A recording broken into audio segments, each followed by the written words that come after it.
Thank you, Dr. Roy. I would like to thank Dr. Khanna for giving me an opportunity to speak in this Asia Pacific conference.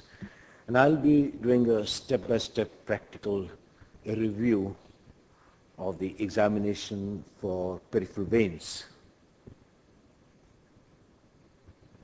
Now, why we do the evaluation of the veins on the clinical setting, and the importance of this has grown with the passage of time. That is, of course, the limb swelling is a very common clinical problem, and most of the clinicians would like to exclude the presence of any DVT or to look for any venous valve incompetence. Varicose veins, again, is one of the most common problems, almost equivalent to osteoarthritis or dental caries. With the advent of interventions like endovascular laser ablation and radio frequency ablation, again, the importance of the evaluation for the venous system, especially the long saphenous, the great saphenous vein and the short saphenous vein. Then in the ICUs and the post-operative setting, the suspicion rate for pulmonary embolism is very high, and evaluation of the deep veins of the lower limbs for DVT becomes an important investigation for assessment for pulmonary embolism. Now, how is this examination done? Quite a lot has been covered by the previous speakers, Simi, and this is examination performed with a high frequency linear probe, generally with a linear probe. Of course, if there is a lot of edema, a lot of depth, then you have to use a lower frequency probe for better penetration. Sometimes you use a high frequency S12 probe, especially to interrogate branching points. And in edematous limbs, as I said, you require a 2.5 to 5 megahertz probe, and usually it is preferable, especially for the examination of the abdomen, to use a convex probe, but occasionally, of course, you can do the examination with a cardiac sector probe. Generally, the scanning is performed sequentially from proximal to the distal regions. Scanning in supine, sitting, and standing positions can be done. You can do a lot of maneuvers like leg elevation, distal compression. Probe compression is very important to diagnose or exclude the presence of a clot in the vein. Generally, the Nyquist limit is much less than we use for the arterial Doppler. And generally, it should be in the range of 15 to 20 centimeters per second for the deep vein examination, and it could be lower for the superficial vein examination. It depends upon the overall flow status, and generally one cannot lay down rules, but generally this will be the Nyquist limit that will be used. A lower scale is to show the presence of recanalizing channels and venous collaterals. You can do additional maneuvers like leg raising, forceful rapid breathing in stable patients, Valsalva maneuver again in stable patients, the coughing maneuver, abdominal straining, all where the patient's cooperation can be obtained. To start with the upper limb veins, now we generally start from the subclavian vein, and we start from the supraclavicular and go to the infraclavicular regions. So example is subclavian vein examined from the infraclavicular here. We can examine the axillary and the brachial veins, the veins, the brachial veins just below the elbow and bifurcating into the radial and ulnar veins. And you should examine the veins in the long axis as well as in the short axis. That's important because sometimes you might lose the vein in the long axis, and in the short axis you will retain the vein and you'll also retain the relationship with the arteries. So the deep veins and the arteries go hand in hand. So this is the examination of a normal subclavian vein.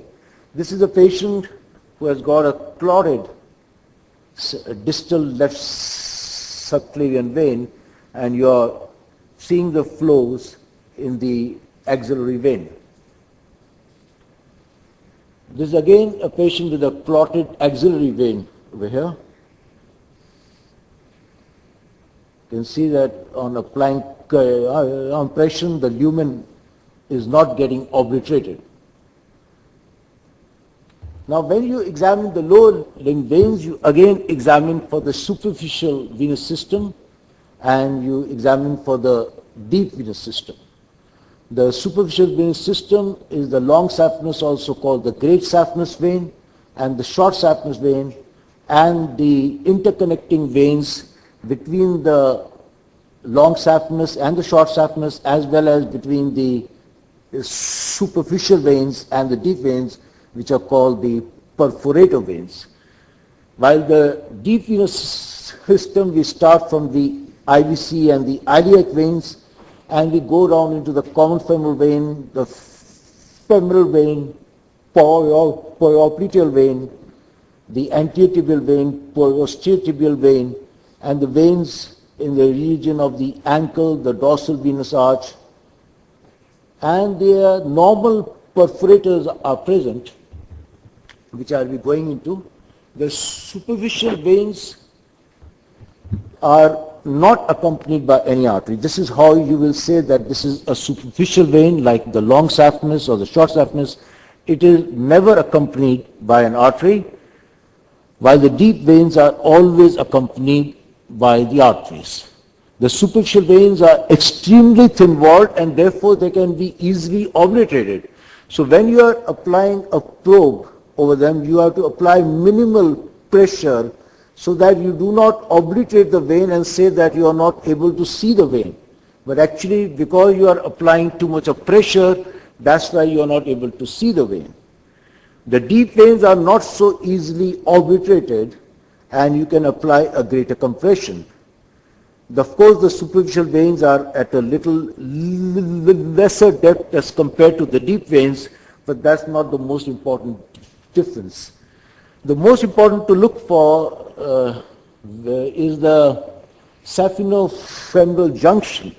When you look at the evaluation of the lower limb veins, and especially for varicose veins, and for assessment of the venous valve incompetence, the most importantly, you would like to assess the saphenofemoral junction. That's the junction between the great saphenous vein and the common femoral vein.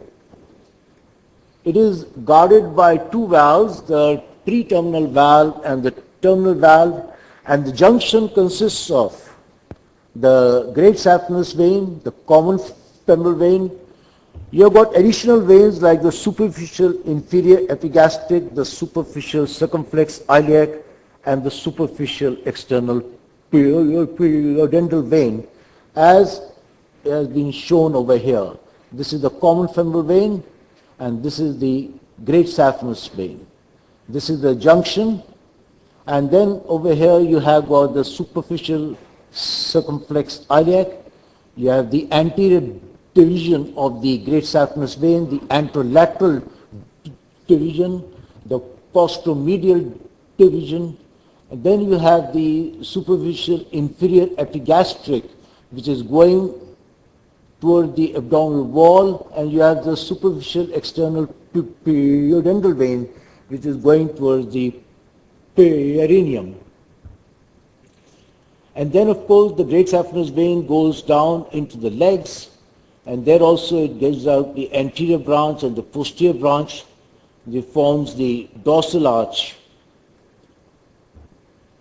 Now this is how you're going to examine you're going to put the probe for the iliac vein. Generally, you're going to put a convex probe or you're going to put a cardiac probe there.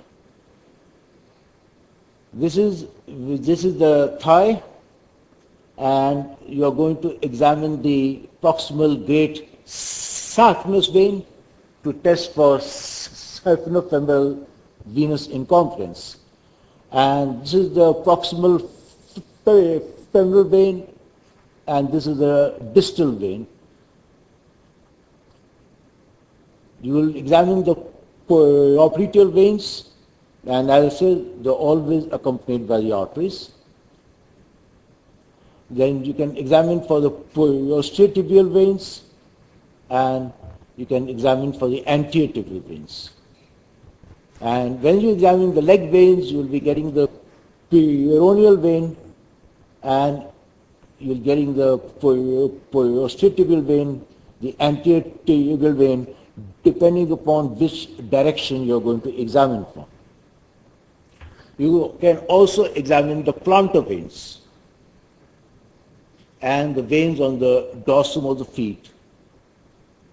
Now, this is the normal saphenofemoral junction, and you know that the flow is blue over here. This plate. You can see that the flow is blue, which indicates that the flow is going from the great saphenous vein into the common femoral vein. This is the common femoral vein, and the flow is going from the great saphenous vein to the common femoral vein. And you can see the valve here. This is the pre-terminal valve, and there's going to be a terminal valve here. And this is a normal saphenofemoral junction.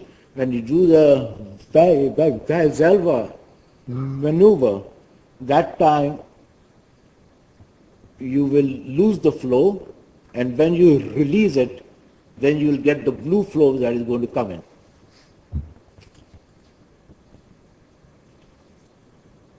So then you can also assess the saphenopopleteal junction. This is between the short saphenous vein and the popliteal vein, located 4 centimeters to 5 centimeters proximal to the popliteal fossa, and is also guarded by a valve. It consists of the short saphenous vein and the popliteal vein. The anterior tibial vein joins the popliteal vein just distal to this junction. However, there is a significant variability in the drainage of the short saphenous vein. Sometimes the short saphenous vein may actually go all the way into the thigh and join the femoral vein or the profunda vein. So you have the long saphenous system and the short saphenous venous system. And this is the normal saphenopopleteal junction that you can see over here. This is the short saphenous vein, this is the popliteal vein, and this is the junction that is seen from the popliteal region, the lateral aspect. The perforators are direct connections between the varicosities and the deep veins, or between the superficial veins and the deep veins, or communication between the so-called extra-axial channels, that is, any venous channels other than the long saphenous and the short saphenous venous channels. They are called the extra-axial channels and the deep veins. So the connection to the deep vein is essential for the diagnosis of perforators. And normal perforators are seen between the middle and lower thirds of the thigh. Between the middle, they are called the broad perforators, between the middle and the lower third of the calf, usually between the great saphenous vein and the femoral vein, profunda vein, soleal vein, and the gastrocnemius vein, with the short saphenous vein in the calf. They are also seen between the short saphenous vein and the anterior tibial veins, the great saphenous vein, and the posterior tibial veins in the legs. between the great saphenous vein and the short saphenous vein is the plantar and the tibial veins in the ankle. They are called the malleolar and the inframalleolar perforators. So these are given certain names right from the proximal thigh to the mid-thigh, around the knee, and in the leg, and around the ankle. So these are various named perforators that are present, and when they become incompetent, you get deep, large perforators which cause the varicose veins. You do the augmentation, and augmentation is done by pressing the leg or the calf, compressing the calf, and seeing for the flow in the thighs. So you augment the flows, and when you augment the flows, if there is a sharp increase, an important DVT can be excluded. Though of course, recanalizing channels sometimes can still allow the augmentation to occur, but generally, if you get a good brisk augmentation, you generally tend to exclude an important DVT. Now this is a normal calf augmentation, and this is a damp augmentation due to the presence of DVT. Then you assess for the compressibility and DVT, and this is what you do. So for example, for your PTL veins, when you want to assess, you do it in the short axis, you see the osteotibial vein, and when you apply the probe compression, the vein is obliterated. So if you can obliterate the vein, the probe means there is no clot over there. So it's a good method to diagnose DVT or to exclude the presence of any DVT.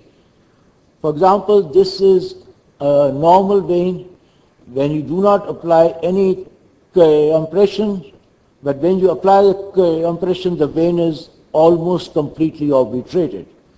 However, if there is a DVT, you find that the vein is not obliterated and it is actually clotted, so it does not undergo any obliteration with probe compression. So this is an example over here that this is the vein. When you apply the compression, the flow in the vein goes off. This red color is the flow in the vein, the blue is the flow in the artery, and we are using the short axis examination. You can see we can obliterate the vein, means there is no DVT. This is the long saphenous vein. Again, you can obliterate the long saphenous vein and show that it is absolutely patent, no clot in the long saphenous vein. Now this is the femoral vein that is clotted. You are applying the probe compression, but the femoral vein is clotted. You can see the common femoral, the superficial femoral artery and the profunda artery, where the femoral vein is clotted.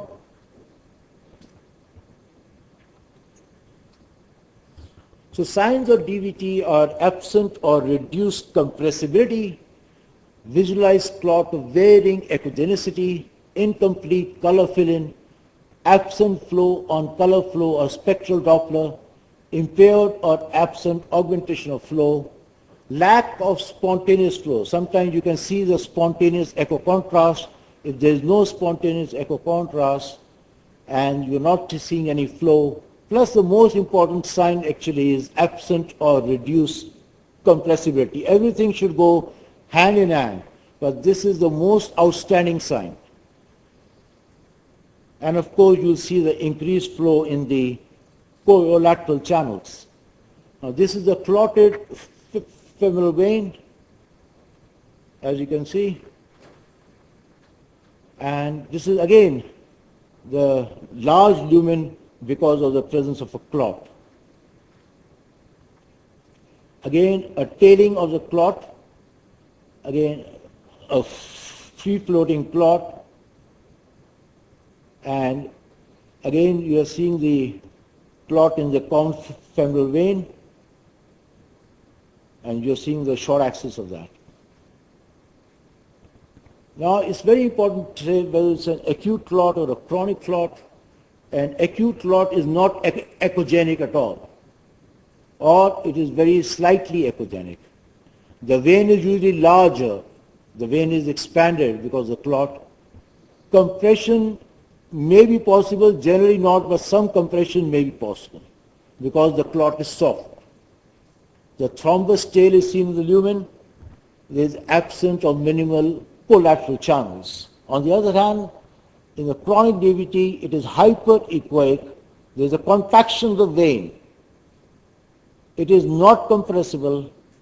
The clot is adherent around the vein, and you get prominent collateral channels. Then you assess for the venous incompetence. You do the Valsalva maneuver. The easiest thing to do is to ask the patient to blow into a sphygmomanometer cough. You can also do the coughing maneuver. You can also do the abdominal strain. This should be done in the erect position also, if it is possible to put the patient in the erect position. So venous incompetence is characterized by a prominent retrograde flow. Very brief flow reversal during the initial strain is normal, as I'll be showing, and that is less than half a second. Important reversal of flow or important venous incompetence is if there's a retrograde flow which is lasting for more than half a second. You should avoid probe compression on the valve itself, because that itself can produce a venous incompetence. So you should compress distal to the branching points. Can I have the slide? One slide. Just give me 1 minute more.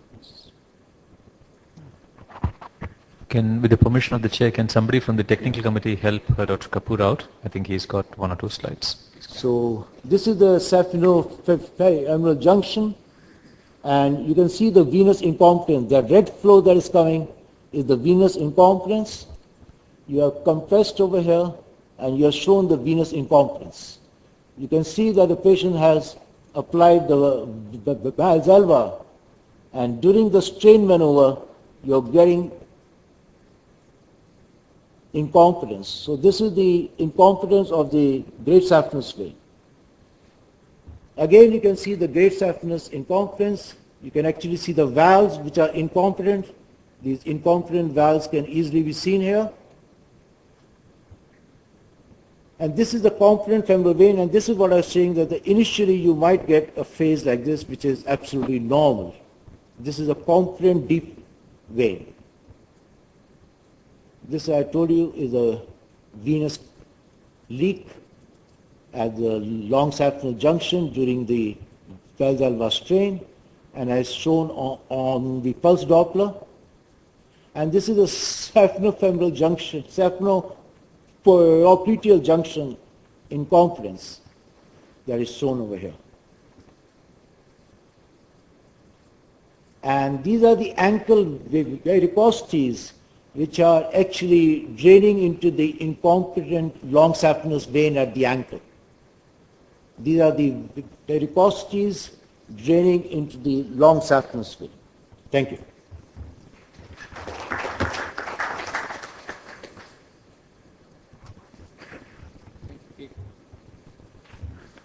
Thank you, KK, for an excellent presentation. I think the case is open for any comment, suggestion, questions. Yeah.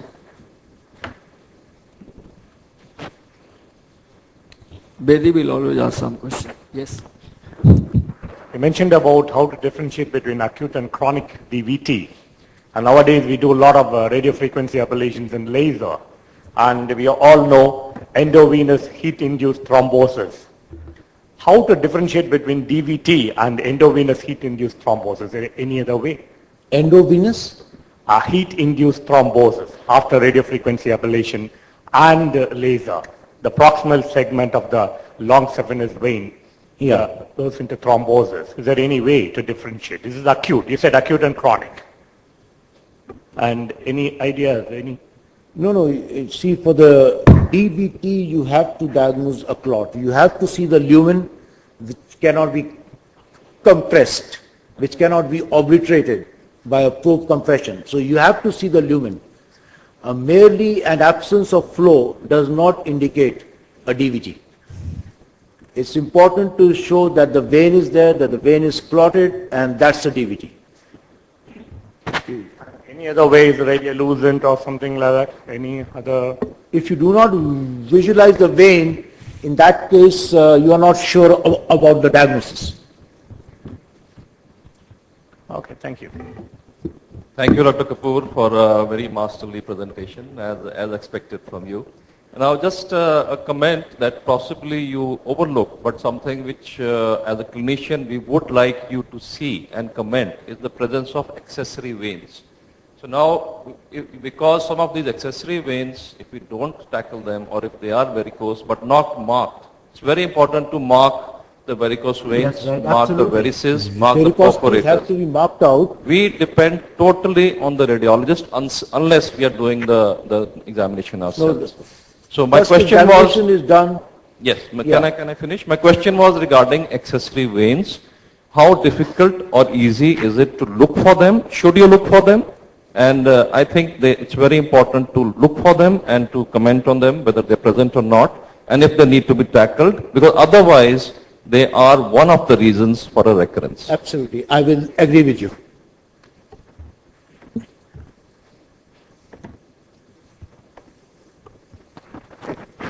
Any other questions, please? I think audience is very satisfied. And thank you, KK, for an excellent exposition.